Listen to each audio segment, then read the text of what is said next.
piano, the opera, the masterpieces of Da Vinci and Michelangelo. Would you ever imagine that a small peasant family from Italy could be the reason these things exist? It's hard to believe, but it's true. And here's the thing, almost everything we do today as a society, from the way we handle money to the way we appreciate art, has been shaped by one family, the Medici family. Now, let's talk about something that sounds incredibly boring at first: finance. Specifically, something called double-entry bookkeeping. But don't tune out just yet. This dull-sounding system is actually linked to the birth of capitalism. And capitalism is the force that shapes almost every decision we make today. It influences governments, businesses, and even our daily lives. Double-entry bookkeeping might not sound exciting, but it's the backbone of how we manage money in the modern world. It makes commerce transparent, accurate, and reliable. Here's how it works. Every transaction is recorded twice, once as a debit and once as a credit. This method prevents errors and builds trust in financial records. And trust is everything when it comes to money. That's why some people say this system helped give birth to capitalism itself. And who do we have to thank for this? The Medici family. In fact, modern commerce, as we know it, wouldn't have been possible without the Medici. Things like holding companies, letters of credit, urban planning, and even art galleries, all of these were influenced by them. Sure, some of these ideas existed before the Medici, but it was their brilliance that made them popular and practical. So, how did this family, who started as peasants, rise to such incredible power? And more importantly, what led to the end of their centuries-long rule over Florence? Let's start at the beginning. The Medici family began in medieval Europe as peasants, but their fortunes began to change when some of them saw new opportunities in commerce and moved to Florence. Within a few generations, they became wealthy, but they still weren't considered one of the leading families of the city. That was about to change. In 1340, an economic depression hit Europe. Many powerful families went bankrupt, but the Medici family managed to escape this fate. Instead, they took full advantage of the situation and positioned themselves among the city's elite. What made them different? Why did they thrive when everyone else was struggling? The Medici family had a unique approach to business and power. Unlike traditional European nobility, they avoided violence and fighting. They weren't soldiers, and they didn't rely on armed men to get their way. Instead, they used bribes of gold to win over their enemies. They also sought favor with the middle and lower classes of the city. This strategy of connecting with the common people lasted long after them, with many other powerful families copying their approach. But the Medici weren't just about money and power. They had a deep passion for the arts, literature, and construction. As patrons of the arts, they were not only generous but also enlightened. Some even consider them the greatest patrons the Western world has ever seen. Their support for the arts didn't just protect their reputation, it earned them admiration, even during tough times when people were rebellious. Another key trait of the Medici family was their resilience. Time and time again, they faced ruin, only to rise again, stronger than before. For example, the first attempt by the Medici to rule Florence came under the descendants of Cosimo de' Medici. They tried to consolidate their power by controlling the government, but this led to 50 years of serious misfortunes, from 1343 to 1393. Then came Salvestro de' Medici, Cosimo II's grandson. He allied with the common people to regain influence, and for a while it worked. In 1378, he was elected head of the city government. But when the popular government fell in 1381, he and his family were forced into exile. This was just the beginning of the Medici family's roller coaster journey. Their story is one of ambition, resilience, and an unshakable desire to rise above their humble beginnings. But as we'll see, power doesn't come without its challenges, and even the mighty Medici couldn't escape their downfall. So, how did this family, who started as peasants, become one of the most influential forces in history? And what finally brought an end to their centuries-long rule? Stay tuned, because the story of the Medici is far from over.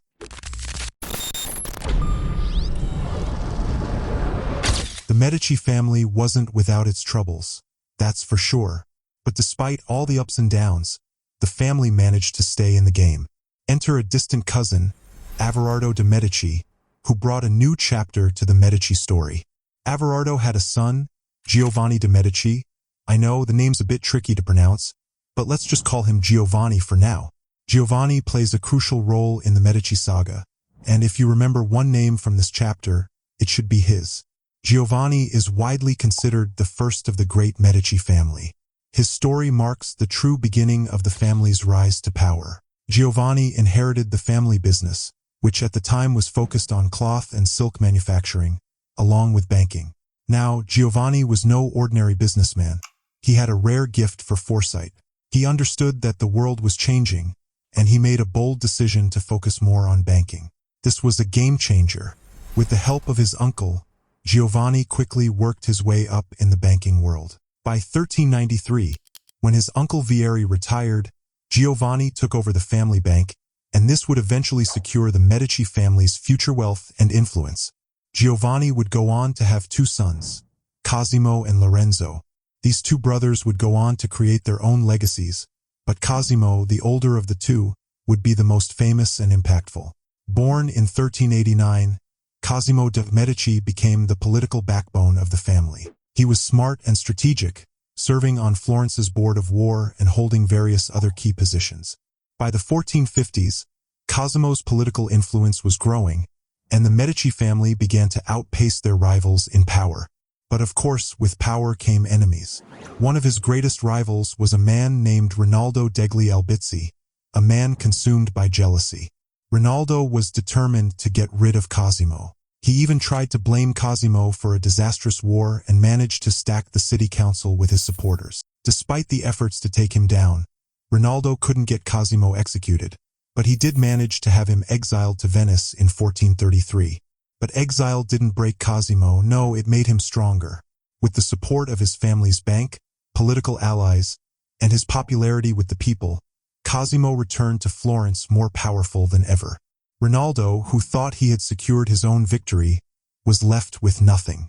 Cosimo was a master of politics, and he knew how to use his wealth to fund various projects that would solidify his influence. He kept a low profile while at the same time making it nearly impossible for his enemies to attack him. Cosimo also knew when to take advantage of key moments to boost his public image. One such moment came in 1454, when he played a critical role in securing peace between Venice and Milan. It was a diplomatic triumph, and it showed just how skilled Cosimo was in the political arena. By all accounts, Cosimo was not just a brilliant politician, he was also extremely wealthy. His fortune, adjusted for today's economy, is estimated to be around $450 million. Under his rule, the Medici family turned Florence into the epicenter of the Renaissance, a period of immense cultural, artistic, and scientific rebirth across Europe. This was the era when art, philosophy, and innovation flourished. For this, Cosimo earned the title Pater Patri, Father of the Nation. After Cosimo, the family was led by his son, Piero de' Medici. Much like his father, Piero was politically savvy, but he also had his own set of challenges. Piero suffered from a debilitating condition called gout, which caused excruciating pain and left him mostly paralyzed. Despite his physical limitations, Piero still managed to play a vital role in the political landscape of Florence. One of Piero's most significant moments came in 1466 when he discovered a plot to overthrow him. Despite his illness, he showed incredible courage. He had himself carried to Florence on a litter, a kind of small, wheelless vehicle, and used his political instincts to outsmart his enemies. His enemies had expected him to be in one place, but he surprised them by moving elsewhere. This cunning move helped him defeat his adversaries. Even though Piero was physically limited, he didn't shy away from military action. When Venice declared war on Florence, Piero formed an alliance with Milan and Naples and achieved a significant victory at the Battle of Imola. This was followed by the acquisition of strategic territories for Florence. But perhaps Piero's greatest accomplishment was raising his son, Lorenzo, who would eventually succeed him. Lorenzo, like his grandfather Cosimo, was a capable statesman. But Lorenzo was more than just a skilled politician. He was also a creative individual. Lorenzo was known for his poetry, and he understood the importance of securing political alliances. Lorenzo's marriage to the prominent Orsini family added powerful aristocratic support to the Medici's wealth and political influence. He was also an expert diplomat, forging alliances that would strengthen Florence and secure its position. Under Lorenzo's leadership, Florence experienced something rare in 15th century Italy: peace. Lorenzo's diplomacy ensured that Florence wasn't dragged into the many wars and conflicts that plagued Italy at the time. Sadly, Lorenzo's life was cut short. He died at the young age of 43, which meant he didn't have the time to properly train his sons in the art of politics. His eldest son, Piero, took over, but the family's fortunes quickly began to slip. Piero failed to prevent France from declaring war on Florence and signed an unfavorable peace treaty with France, leaving the city vulnerable to its enemies. After just 2 years in power, Piero was expelled from Florence in 1494 and died in exile. But the Medici legacy wasn't over. It was up to Piero's younger son, Giovanni, to restore the family's power. Giovanni had the influence and political clout to do just that. In fact, Giovanni became one of the most influential people of his time. Giovanni became Pope Leo X in 1513, and under his leadership, the Medici family returned to Florence. Pope Leo X continued his family's tradition of supporting the arts. He patronized famous artists like Michelangelo, who began working on the Medici chapel under his patronage. But it wasn't just about art. Pope Leo also supported his brother's son, Lorenzo, in regaining control of Florence. Lorenzo's daughter, Catherine de' Medici, later became Queen of France after marrying King Henry II. She went on to have a profound influence on France, as 3 of her 4 sons eventually became kings. However, the Medici family's return to power was short-lived. By the early 1520s, few of Cosimo's descendants remained in Florence. In 1523, Giulio de' Medici, the illegitimate son of Lorenzo the Magnificent's brother Giuliano, became Pope Clement VII. Under his rule, the family took a dramatic turn. Clement VII installed his illegitimate son, Alessandro de' Medici, as the hereditary Duke of Florence, which marked a shift from the family's usual strategy of ruling from behind the scenes. Alessandro's rule was brutal and oppressive. Unsurprisingly, within a few years, Alessandro was assassinated by his own relatives. Even after the Medici family lost control of Florence, their influence didn't disappear completely from Europe. A younger branch of the family emerged, determined to reclaim power. These were the descendants of Lorenzo, the younger brother of Cosimo the Elder. The power was passed down to Lorenzo's great-great-grandson, who became the Duke of Florence and later the Grand Duke of Tuscany in 1569, under the name Cosimo I. His rise to the top marked the beginning of a new Medici dynasty, one that would carry on the family's tradition of supporting the arts and sciences. Cosimo I's son, Francesco or Francis, took over after him, but his reign was far from easy. Although he didn't have the same remarkable leadership qualities as his father, Francesco still played a crucial role in Italy's politics. He strengthened the ties between Tuscany and France, which was vital for the independence of the Italian states at the time. Francesco's daughter, Marie, would later become Queen of France when she married Henry IV in 1600. Their son, Louis XIII, ruled France from 1610 to 1643. Francesco's time as ruler was marked by his suspicious nature and harsh policies, especially when it came to taxes. His leadership pushed Tuscany to the brink of economic collapse. But despite this, he continued the Medici tradition of supporting the arts. He was known for his patronage of renowned goldsmith Benvenuto Cellini and had a particular interest in science, especially chemistry. One of his notable achievements was helping establish the Florentine porcelain factory, which played a part in the region's cultural and artistic legacy. After Francesco's reign, his younger brother Ferdinand took the throne in 1587. Unlike Francesco, Ferdinand was known for his fairness and pragmatism. His rule helped restore stability and prosperity to Tuscany. Ferdinand's leadership brought the region back to a place of peace and growth. He also founded the Villa Medici in Rome and brought priceless works of art into Florence, continuing the Medici family's legacy as great patrons of culture and the arts. Ferdinand was succeeded by his son Cosimo II in 1609, who inherited a prosperous and stable Tuscany. Cosimo II was a lover of learning and worked to improve the region's agricultural productivity. Under his leadership, Tuscany's harvests grew so rich that they helped feed much of Europe, contributing greatly to the region's wealth. Unfortunately, as with many branches of the Medici family, the line of succession started to dwindle due to a lack of male heirs. Cosimo II's son, Ferdinand II, became the next ruler, but by this time, the Medici family's hold on Tuscany was starting to weaken. Ferdinand's son, Cosimo III, took over after him, but his reign wasn't particularly strong. The last of the Medici male heirs, Cosimo III, was succeeded by his son, John Gaston. However, John Gaston failed to have children, and his death in 1737 marked the end of the Medici family's rule over Tuscany. The Grand Duchy of Tuscany was handed over to the Dukes of Lorraine, who were connected to the Austrian Habsburgs.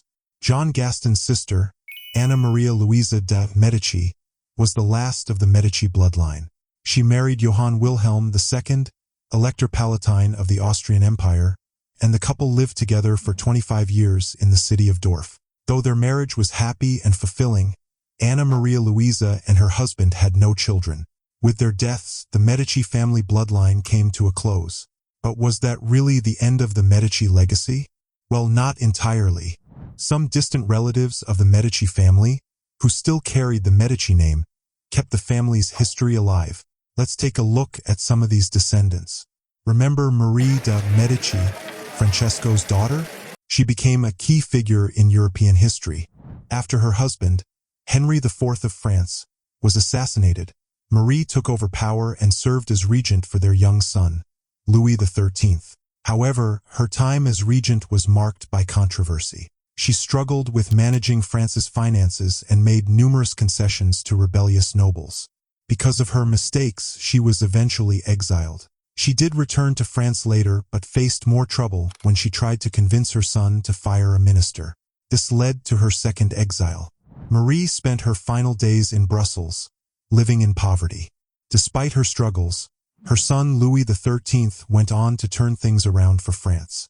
Working closely with his chief minister, Cardinal Richelieu, he transformed France into one of the most dominant European powers. Marie's daughter, Henrietta, also played an important role in history. She became the mother of James II, the last Catholic king of Great Britain. Back in Italy, another branch of the Medici family, the House of Ottano, remained influential in the Kingdom of the Two Sicilies. They ruled over Ottano near Naples well into the modern era. Interestingly, the Habsburgs, who inherited Tuscany after the Medici line ended, were distantly related to the Medici family through Francesco I de' Medici. Francis Stephen of Lorraine, who would go on to become Holy Roman Emperor, was a great-great-grandson of Francesco I. Through this connection, the Habsburg-Lorraine family continued the Medici legacy in their own way. In fact, many prominent Habsburgs had Medici blood, whether through their mothers, grandmothers, or great-grandmothers.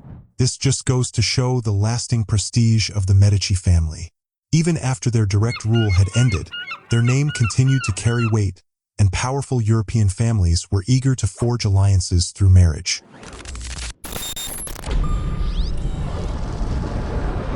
Unlike most noble families who built their power through land, the Medici family did it through finance. The Medici's incredible wealth came from their banking empire, which became one of the most successful of its time. To manage such vast sums of money, they needed a way to keep track of all their transactions. This led to a revolutionary development, double-entry bookkeeping. This method, which became a standard in finance, was the foundation for how we manage money today. The Medici family's success in banking forced their competitors to adopt the same system in order to keep up. Before long, double-entry bookkeeping became the norm, and with it, modern finance as we know it today began to take shape. But the Medici family weren't just bankers. They were also shrewd politicians and generous patrons of the arts and culture. Their contributions during the Renaissance period transformed Europe and shaped the course of history. Under the Medici, Florence became one of the most vibrant cultural centers in the world. They didn't just use their wealth to increase their own power. Instead, they focused on building soft power, supporting culture, the arts, and intellectual pursuits. They made sure that Florence remained free from foreign control, while also ensuring that the city was seen as a hub for creativity and learning. This vision meant that they left behind a legacy that still impacts us today. Consider the countless famous Italian artists and architects from the Renaissance.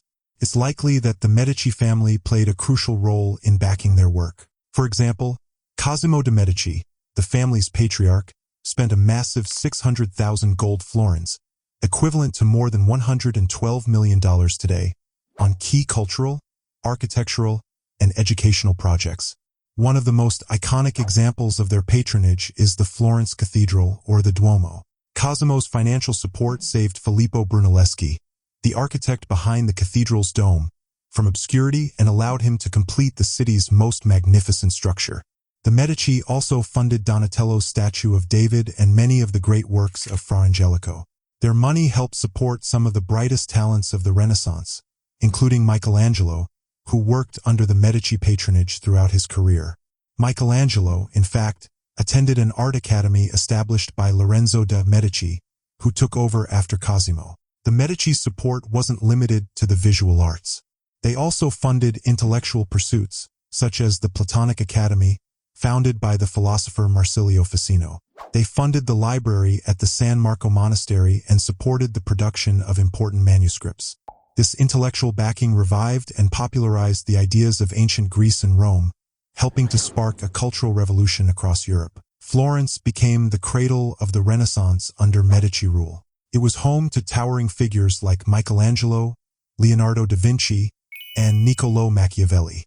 The Medici's commitment to the arts was so extensive that they eventually built the Uffizi Gallery to house all the works they commissioned. When you look at history, you'll find many powerful families and individuals who have come and gone. But few are remembered as much as the Medici family. Their brilliance in finance, politics, and culture made them one of Europe's most enduring dynasties. They didn't just build wealth, they used their resources to shape history, laying the groundwork for modern finance and supporting the artists and intellectuals who defined the Renaissance. Of course, the Medici were not without their flaws. They made plenty of mistakes and some of their actions were problematic. But it's impossible to ignore the incredible impact they had on the world. From their revolutionary banking practices to their patronage of the arts, their legacy continues to shape the way we live today. If you've made it this far, drop a comments and tell us how you feel and thought about the rise to power and influence. Thanks so much for watching, and if you haven't subscribed yet, be sure to hit that button. I'll see you in the next one.